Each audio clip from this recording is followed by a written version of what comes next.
Hey guys, and welcome to Diabetic 365, and today we have our diabetic educator and certified nutritionist Jill to share us her thoughts on the kinds of salad dressings that a diabetic needs to choose when they're eating any salads or when they want to spice up their dishes. So welcome Jill, welcome to the show. Thanks for being on the show. So there are different types of salad dressings that you find and condiments that you find when you go to a supermarket. And a diabetic is sometimes very confused what kind of choices, what kind of salad dressings he should choose when looking at hundreds of salad dressings out there in the mart or when he goes to any restaurant. So basic thing is here, first thing, should a diabetic first apply some kind of salad dressings when he's eating any salads or anything like that? Well, fat's not bad, and a lot of people do fear fat. People with diabetes and people without diabetes often fear fat, but fat is not bad. And in a salad dressing, a small amount of fat actually helps you to absorb some of your nutrients that are disease fighters. For example, lycopene and beta-carotene in tomatoes and carrots and other vegetables like that. Having a little bit of fat actually is a good thing. So don't fear it, but my recommendation is to choose the ones with the heart-healthy fats like the olive oil and canola oil. And then, of course, limit the amount because of the calories in there. But you're right, the choices are huge and it's overwhelming to an awful lot of people. But choose by taste. And choose olive oil and canola oil based salad dressings, and then other things on the food label as well are important. Okay, so tell us different kind of salad dressings that you think are good for a diabetic to choose. Well, I think that, if you like Italian, then go for that. If you like sesame, Asian, I think any of those are fine.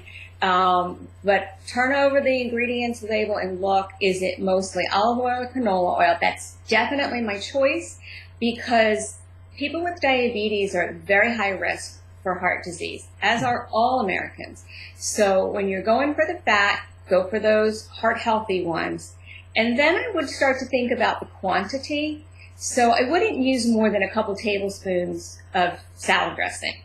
And in fact, I like the dip and stab method that I learned actually from patients.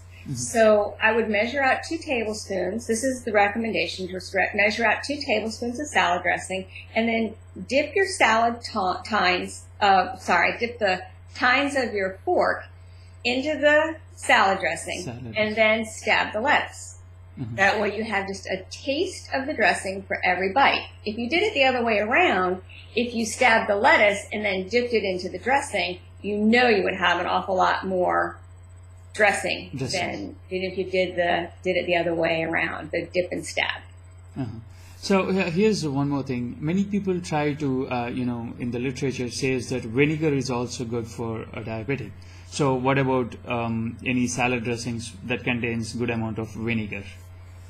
Yes, that is actually a very good point. Vinegar is thought to slow down digestion, which will help slow down glucose into the blood. So some people will find that the glycemic index or the glycemic load of their meal goes down when they add vinegar. So, and that's with other acids as well. So even lemon juice. I like to make my own salad dressing because it's usually healthier, fresher, and it is incredibly easy. So I start with olive oil generally, and extra virgin olive oil is what I like. And then I pick my acid. So it would either be lemon juice or a really good quality vinegar. It wouldn't skimp on ingredients. I think the better ingredients make a better salad dressing. So you could start with a 2-to-1 ratio, like 2 tablespoons of oil to 1 tablespoon of vinegar or 1 tablespoon of lemon juice. And then after you add all your other ingredients, taste it and see if you want to adjust the oil or the acid. But start with that, add some pepper, add fresh herbs, crush up some garlic. You might want to add mustard or horseradish. maybe a little soy sauce if you're going for something Asian. So there's different things that you can do, and then add just as small amount of salt as you can. Skip it all together if you can. Taste it and go from there. Okay, that's very good when you prepare your own salad dressings. Yeah.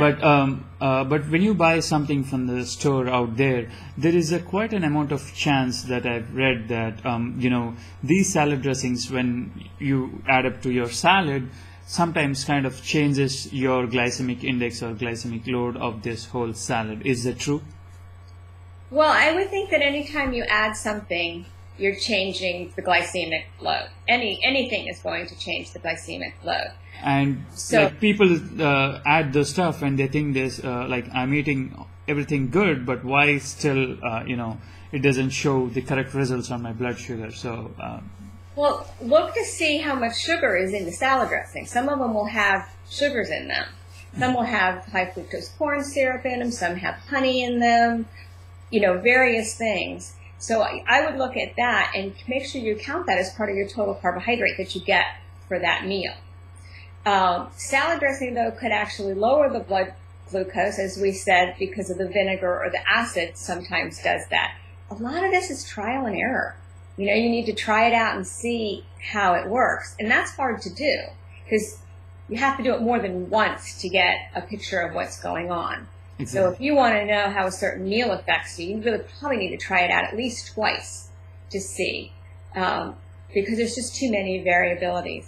But specifically in regard to salad dressing, the things that I would look at, you try to limit it to about 2 tablespoons. Look at the calories because that affects your weight the most. Look at the type of fat in it because that's important for your heart health. So again, olive oil, canola oil. Other oils are fine too, but those are my first 2 choices. I think sesame oil is fine now and then, and soybean oil is fine as well.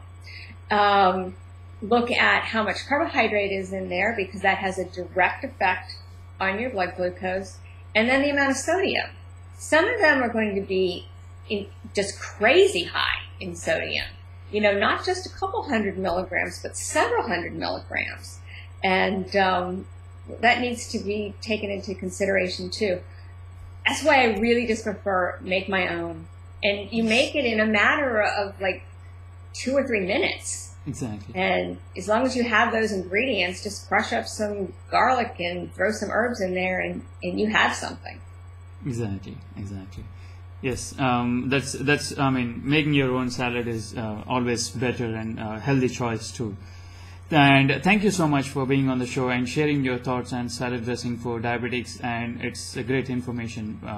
Thank you so much. Oh, you're very welcome. Take care.